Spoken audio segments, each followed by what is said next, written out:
Hello mga kabishi kong magaganda, gwapo, sexy at macho. Hindi totoo yan. Bola lang yan. Huwag mo naman ako booking, pusang galayan. Ikaw talaga babalo.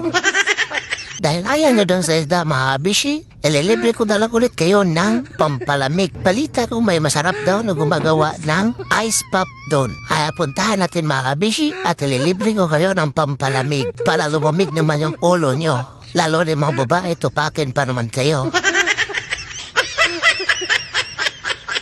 Ay pusang galang yan, bakit niyang ice na yan ang ginadamit? Ay nako. Ay nako, ayan na naman tayo sa kinamay version na yan. Pusang galang yan. Hindi ba pwedeng mag-gloves? Tas yung ice talaga, pusang gala at sarap. Yung ice talaga, tang kamay dyan ang magpapasarap mga kabishi, di ba?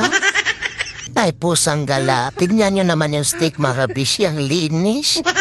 Ay, nako. Kuhang-kuha mo yung inis ko, kuya. Sarap mo yakapin sa leeg talaga. Tignan nyo paano pigain ko yung pusang gala yan.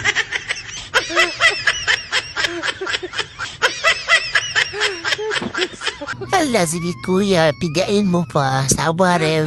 Dumi ng kaway mo. Pusang gala ta.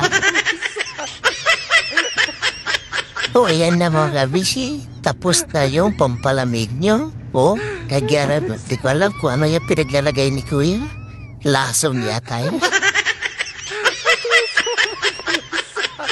Kagara, hala, sige, o hala. Kaya na mga kabishi, tapos na. Sana naman lumamig yung ulo niya at hindi nag-init sa nakita niya. Ayaw ko na pala magpalamig mga kabishi kasi malamig na yung ulo ko. Kayo na lang. Sige, ubusin niyo yan mga kabishi ha. Bye-bye!